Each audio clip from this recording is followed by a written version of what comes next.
বিশ্বের সপ্তাশ্চর্য বা সপ্তম আশ্চর্য নিয়ে মানুষের কৌতূহলের শেষ নেই।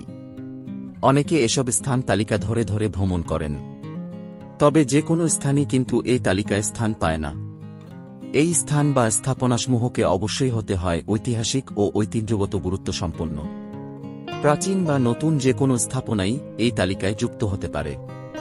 প্রাচীনকালে হেলেনীয় সভ্যতার পর্যটকেরা প্রথম এ ধরনের তালিকা প্রকাশ করেছিল।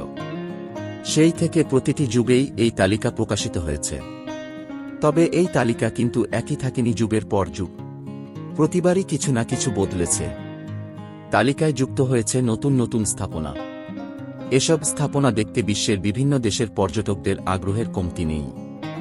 সুইজারল্যান্ডের একটি সংস্থা নিউ সেভেন ওয়ান্ডার্স ফাউন্ডেশন পুনরায় 2000 সালে নতুন করে বিশ্বের সপ্তম আশ্চর্যের তালিকা ওয়ান্ডার্স অফ দ্য ওয়ার্ল্ড তৈরির কাজ শুরু করে। সেই তালিকা প্রকাশিত হয়েছিল 2017 সালে।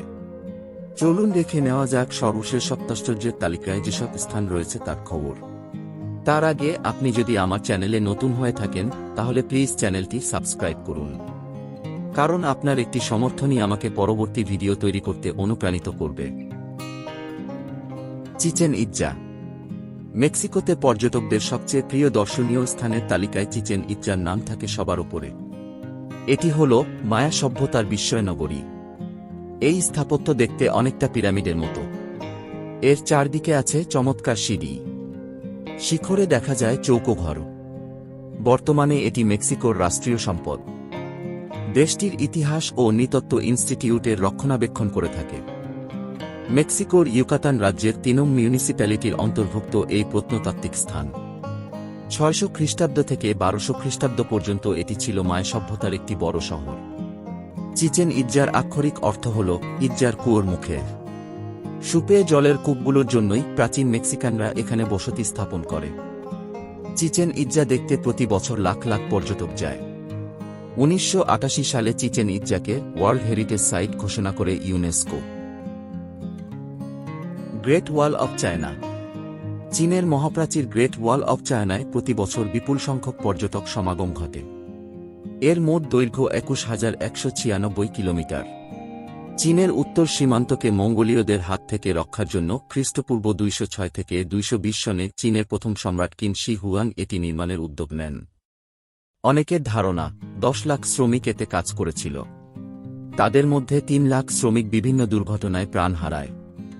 মিন যুগেও এই প্রাচীরের অনেকাংশ নির্মাণ হয়। বেইজিং শহরকে ঘিরে থাকা মহাপ্রাচীরের অংশ পর্যটকদের কাছে বেশি প্রিয়। বেইজিং অংশের দেয়ালটি 26 ফুট উঁচু ও 16 ফুট প্রশস্ত। প্রতিদিন গড়ে 50,000 পর্যটক গ্রেট ওয়াল অব চায়না ঘুরে দেখে। 1987 সালে ইউনেস্কো এই স্থাপনাকে ওয়ার্ল্ড হেরিটেজ সাইট ঘোষণা করে। তাজমহল। শতাব্দী ধরে ভারতের আগ্রায় যমুনা নদীর তীরে জাদু ছড়াচ্ছে তাজমহল। অনেকের মতে বিশ্বের যে কোনো স্থাপত্যের চেয়ে এর সৌন্দর্য বেশি। পুরোপুরি সাদা মার্বেল দিয়ে বানানো তাজমহল পূর্ণিমার আলোয় মুক্তার মতো ঝলমল করে। মোগল সম্রাট শাহজাহান তার স্ত্রী মমতাজের প্রতি ভালোবাসার স্মৃতি হিসেবে এটি নির্মাণ করেন। এজন্য তখনকার সময়ে ব্যয় হয় 3 কোটি 20 লাখ রুপি। 22 বছর ধরে এটি বানাতে কাজ করেছে 20,000 শ্রমিক। 1648 সালে এর নির্মাণ কাজ শেষ হয়। তাজমহলকে মোগল স্থাপত্যশৈলীর আকর্ষণীয় নিদর্শন হিসেবে মনে করা হয়। এর নির্মাণশৈলীতে পারস্য, তুর্কি, ভারতীয় ও ইসলামী স্থাপত্যশিল্পের সম্মেলন রয়েছে। তাজমহলের উচ্চতা 213 ফুট। এর 4টি মিনারের প্রতিটির উচ্চতা 162.5 ফুট। এতে ব্যবহৃত মালামাল ভারতসহ বিভিন্ন দেশ থেকে 1000 হাতি দিয়ে আনা হয়। তাজমহল নির্মাণের জন্য নদীর পাড় থেকে 3 একর জায়গা 160 ফুট উঁচু করা হয়। তাজমহলের সামনে চত্বরে 3229 বর্গফুট জায়গায় 16টি ফুলের বাগান রয়েছে। বাগানের মাঝখানে একটি উঁচু মার্বেল পাথরের পানির চৌবাচ্চা আর উত্তর দক্ষিণ দিকে একটি সরল রৈখিক চৌবাচ্চা আছে। এতে তাজমহলের প্রতিফলন দেখা যায়। বৃক্ষশোভিত পথ ও ঝরনা তো আছেই। তাজমহলের গম্বুজগুলো মনোমুগ্ধকর। মূল গম্বুজের দৈর্ঘ্য 58 ফুট। সূর্যোদয়ের সময়ে গম্বুজের সাদা মার্বেল গোলাপি আভা ছড়ায়। তাজমহলেই শাহজাহান ও মমতাজ শায়িত আছেন। ভারতের সবচেয়ে জনপ্রিয় পর্যটন স্পট এটাই। তাজমহল দেখতে বছরে 30 লাখ পর্যটক সমাগম হয়। বায়ুদূষণকারী যানবাহন চলাচল সেখানে নিষিদ্ধ। 1983 সালে ইউনেস্কো ওয়ার্ল্ড হেরিটেজ সাইট হিসেবে তালিকাভুক্ত করে তাজমহলকে। কলোসিয়াম। ইতালির রোমের সবচেয়ে বিখ্যাত নিদর্শন হল কলোসিয়াম। বিশ্বের সবচেয়ে সেরা স্তম্ভগুলোর মধ্যে এটি অন্যতম। এতে রয়েছে রোমান প্রকৌশলের চোখধাঁধানো নৈপুণ্য। নিষ্ঠুর সম্রাট টাইটাসের তত্ত্বাবধানে এর নির্মাণ কাজ শেষ হয়। ইমারতটি মঞ্চনাটক, গ্ল্যাডিয়েটরদের লড়াই, জীবজন্তুর লড়াই ও বিদ্রোহীদের মৃত্যুদণ্ড কার্যকরের জন্য ব্যবহার করা হতো। ইতিহাসবিদরা জানান, উদ্বোধনী দিনে হাতি, গন্ডার, সিংহ, ভাল্লুক, বুনো মহিষসহ 9,000 প্রাণীকে হত্যা করা হয় কলোসিয়ামে। পরে পশুর স্থলে শুরু হয় যুদ্ধবন্দীদের একে অপরের সঙ্গে মরণপণ লড়াই। রোমের শাসক জুলিয়াস সিজার 300 গ্ল্যাডিয়েটরের লড়াই উপভোগ করেছিলেন। রক্তপিপাসু রোম সম্রাটদের আনন্দের খোরাক জোগাতে গিয়ে অসংখ্য মানুষ প্রাণ হারিয়েছে কলোসিয়ামের মাটিতে। লড়াইকারীদের বলা হতো গ্ল্যাডিয়েট। 217 খ্রিস্টাব্দে অগ্নিকাণ্ডে ভবনটির ক্ষতি হয়। এরপর 443 খ্রিস্টাব্দে ও 1349 খ্রিস্টাব্দে দুবার ভূমিকম্পে প্রায় ধ্বংস হতে বসে এই স্থাপনা। ষষ্ঠ শতকে এটি রূপান্তরিত হয় সমাধিক্ষেত্রে।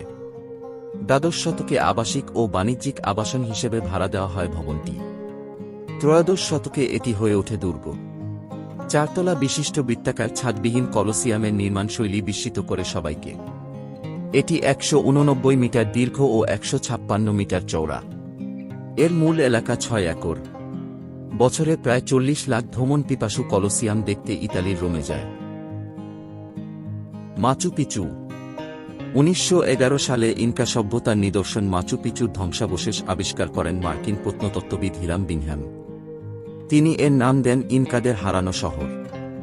দক্ষিণ আমেরিকার অন্যতম প্রধান প্রত্নতাত্ত্বিক কেন্দ্র ও পেরুর সবচেয়ে দর্শনীয় স্থান এটাই।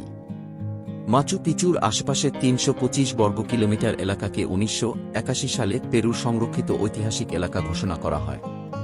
পেরুর উরুবাম্বা উপত্যকার উপর সুরক্ষিত পর্বতচূড়ায় এটি অবস্থিত। 1450 সালে ইনকা সভ্যতার স্বর্ণযুগে মাচু পিচু নির্মিত হয়। ভূপ্রাকৃতিক বৈশিষ্ট্যের জন্য এই স্থান ছিল ইনকা সম্রাট পাচাকুতিকের অবকাশ যাপন কেন্দ্র। তবে শহরের সব অধিবাসী গুটি বসন্তে আক্রান্ত হয়ে মারা গেলে 100 বছরেরও কম সময়ের মধ্যে এটি পরিত্যক্ত হয়। সমুদ্রপৃষ্ঠ থেকে এর উচ্চতা 7,875 ফুট। ধ্রুপদী বাস্তুকলার নিদর্শন ও ইনকা সভ্যতার অনন্য স্বাক্ষর মাচু পিচুর উপর দিয়ে উড়োজাহাজ চালানো নিষিদ্ধ। মাচু পিচুকে 1983 সালে ইউনেস্কো ওয়ার্ল্ড হেরিটেজ সাইট ঘোষণা করে। Christ the redeemer. ব্রাজিলের রিও ডি জেনিরো শহরে রয়েছে 130 ফুট উঁচু যীশুখ্রিস্টের বিখ্যাত মূর্তি ক্রাইস্ট দ্য রিডিমার। পাহাড়ের চূড়ায় দাঁড়িয়ে 2 হাত ছড়িয়ে দিয়েছে যীশু। তার এক হাত থেকে অন্য হাতের দূরত্ব 92 ফুট। এর মোট ওজন 635 মেট্রিক টন। কংক্রিট ও শ্বেতপাথর দিয়ে আলাদাভাবে বিভিন্ন অংশ তৈরি করে পাহাড়ের চূড়ায় নিয়ে জোড়া দেওয়ার পর দাঁড়িয়েছে বিশালাকার এই মূর্তি। এর ভাস্কর ফ্রান্সের পল ল্যান্ডোস্কি। এজন্য খরচ হয় $2,50,000 মার্কিন। 9 বছর ধরে নির্মাণ কাজ শেষে 1931 সালের 11 অক্টোবরের উদ্বোধন হয়। Rio de Janeiro Tijuca national পার্কে কর্কোভাদো পাহাড়ের চূড়ায় মাথা উঁচু করে দাঁড়িয়ে আছে এই মূর্তি।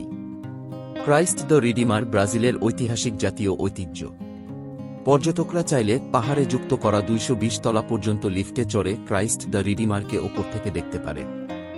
যীশুখ্রিস্টের এই মূর্তি দেখতে প্রতি বছর প্রায় 20 লাখ পর্যটক ব্রাজিলে যায়। পেত্রা। জর্ডানের রোজ সিটি হিসেবে পরিচিত পেত্রা। চারপাশের গোলাপি মাটির খাড়া বাঁধের জন্যই এই ডাকনাম। জর্ডানে বেড়াতে গেলে পর্যটকরা পেত্রাকে প্রাধান্য দেয়। এটাকে বলা যায় প্রাকৃতিক সৌন্দর্য ও প্রত্নতত্ত্বের অপূর্ব সম্মিলন। উট, ঘোড়া, গাধার পিঠে চড়ার সুযোগ আছে সেখানে। এছাড়া চা বিক্রেতাদের কেউ কেউ গুহায় চা বিক্রির পাশাপাশি ইংরেজিতে পেত্রার ধ্বংসাবশেষের গল্প শোনায়। জাদুময় সূর্যোদয় ও সূর্যাস্ত দেখতে চাইলে এই শহরের জুড়ি নেই। পেত্রাকে বলা হয় বিলুপ্ত নগরী। 1812 সালে আরবের প্রাচীন এই শহর আবিষ্কার করেন সুইস পরিব্রাজক জোহান লুডিক। জর্ডানের দক্ষিণ পশ্চিমে ওয়াদি মুসার পূর্বে হুর পাহাড়ের পাদদেশে খ্রিস্টপূর্ব 312 সালে নাবাতাইন রাজ্যের রাজধানী হিসেবে গড়ে ওঠে পেত্রা। গুহার মধ্যে তৈরি হওয়া এই নগরী ছিল সুরক্ষিত দুর্গ। পেত্রার চারধারে উঁচু পাহাড় আর ঝর্ণাধারা বিমোহিত করত সবাইকে। রোমান শাসনের সময় সামুদ্রিক বাণিজ্য শুরু হলে এটি দ্রুত ধ্বংস হতে থাকে। 336 সালে ভূমিকম্পে এর দালানগুলো ধ্বংস হয়। মধ্যযুগে পেত্রার ধ্বংসাবশেষ ব্যাপক আলোচিত হয়। 1985 সালে ইউনেস্কো ওয়ার্ল্ড হেরিটেজ সাইট ঘোষণা করে পেত্রাকে। এর 4 বছর পর 1989 সালে পেত্রা ন্যাশনাল ট্রাস্ট গঠন করা হয়। আজকে এই পর্যন্তই। এতক্ষণ আমাদের সঙ্গে থাকার জন্য অসংখ্য ধন্যবাদ। ভিডিওটি ভালো লাগলে লাইক করুন, শেয়ার করুন এবং চ্যানেলটি সাবস্ক্রাইব করুন।